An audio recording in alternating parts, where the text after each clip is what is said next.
Olá, está no ar mais um programa Mosaico. Nessa temporada, vamos falar sobre o crescimento do futebol americano no Brasil, Sobre autos de resistência, empreendedorismo por necessidade novos formatos de família. e as performances de drag queens. Como vocês podem ver, as pautas são as mais variadas e os temas bem atuais. Então fiquem ligados porque a temporada do Mosaico está no ar. Roda a vinheta!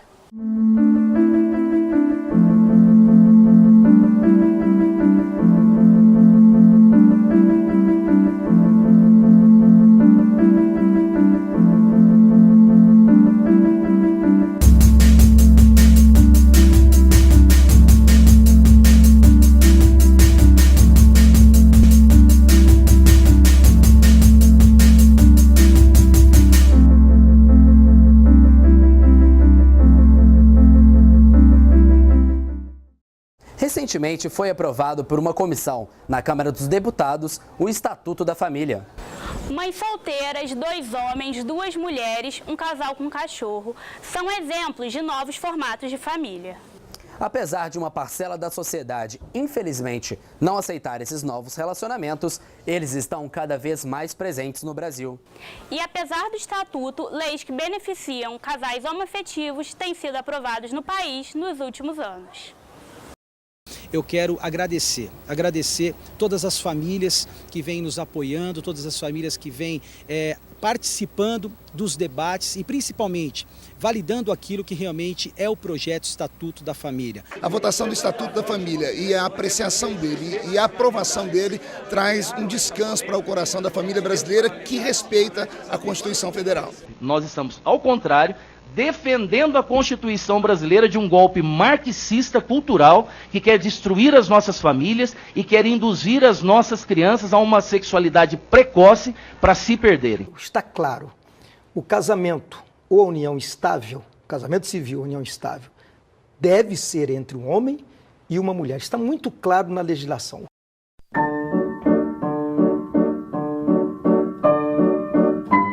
Casais homoafetivos, mães solteiras, avós que criam os netos, tios e tias que cuidam dos sobrinhos.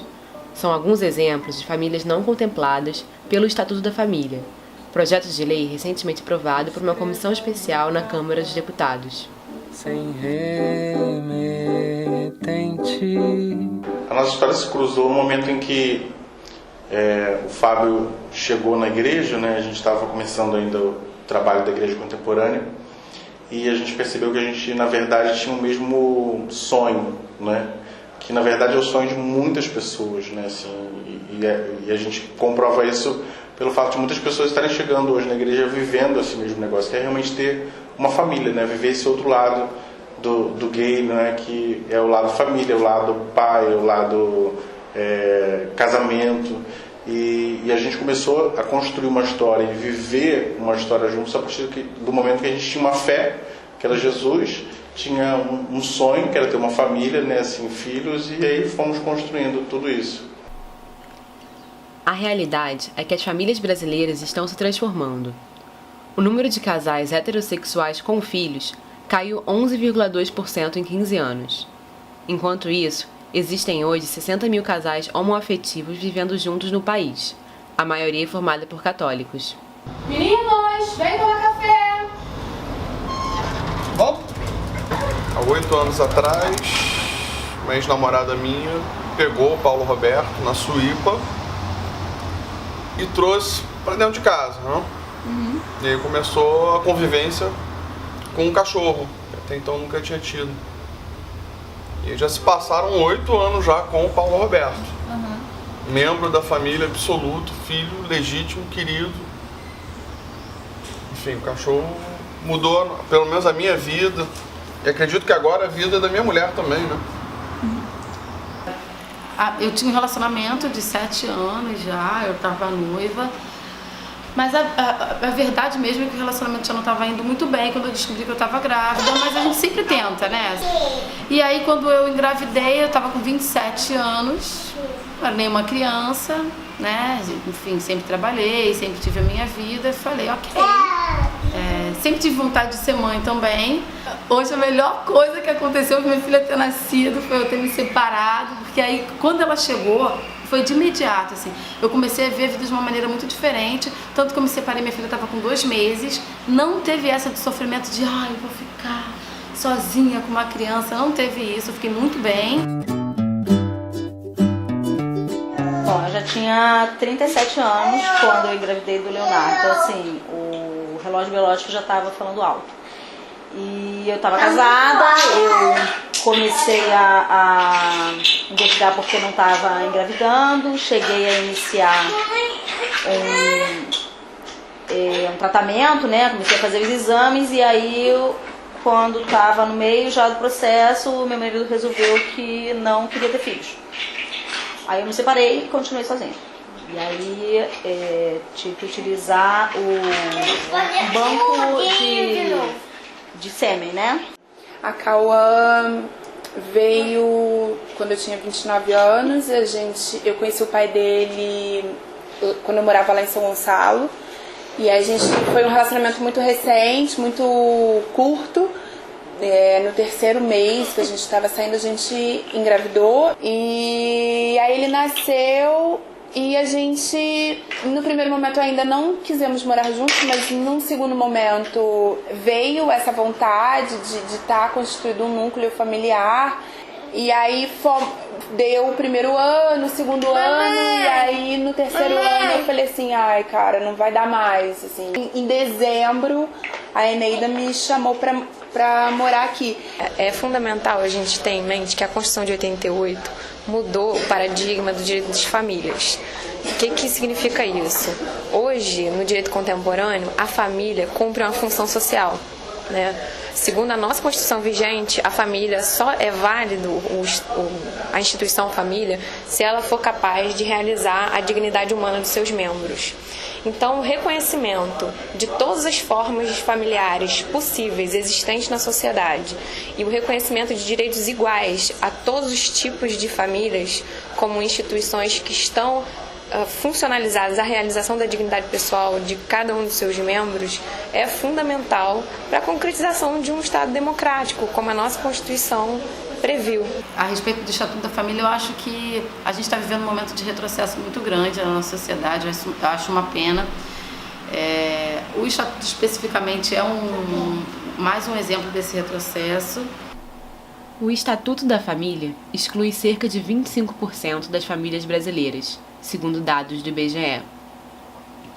É extremamente errado, né, se julgar a família a partir do momento da união entre somente um homem e uma mulher, né? Porque nós temos aí hoje diversos tipos de família.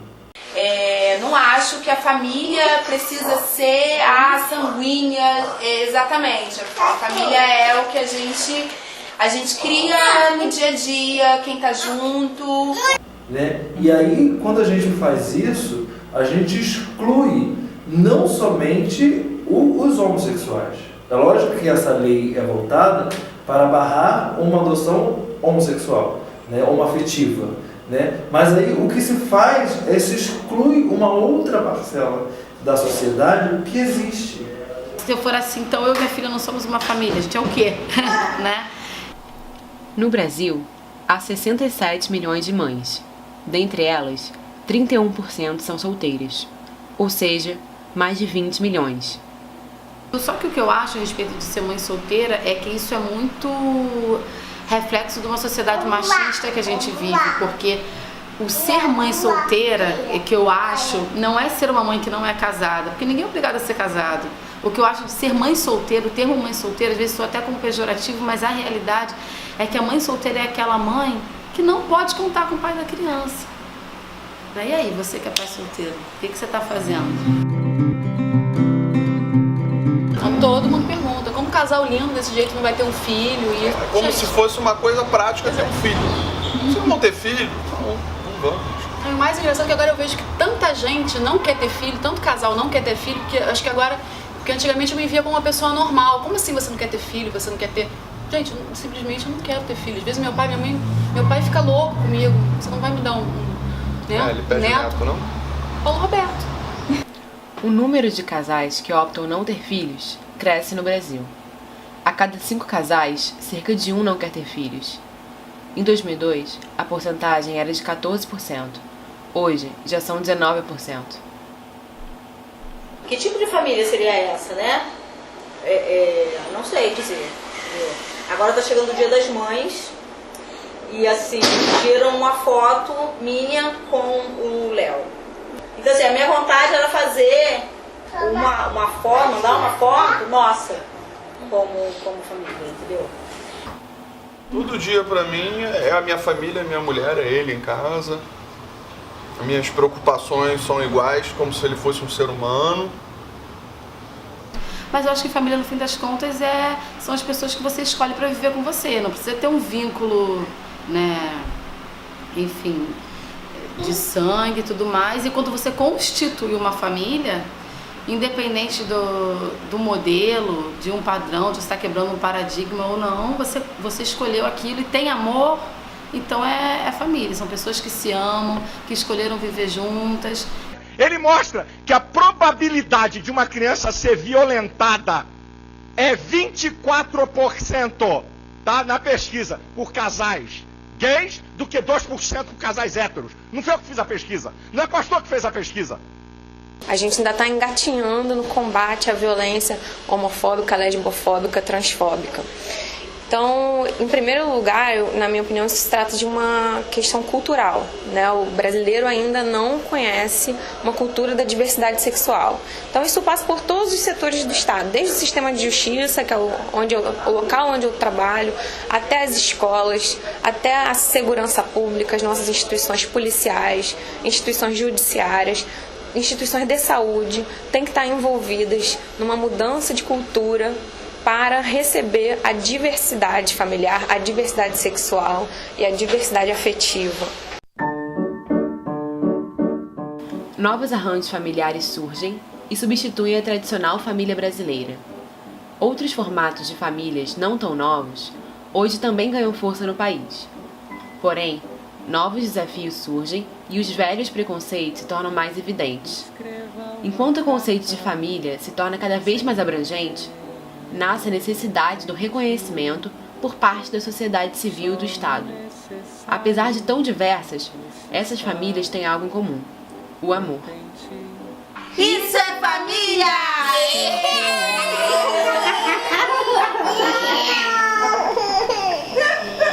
Oh, meu Deus!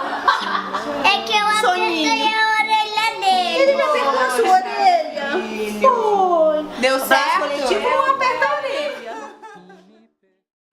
E esta foi mais uma edição do programa Mosaico. Fiquem ligados no nosso canal do YouTube e no site do Laboratório de Experimentos Audiovisuais, o LEA. Até a próxima. Tchau. E me pergunte o que será do nosso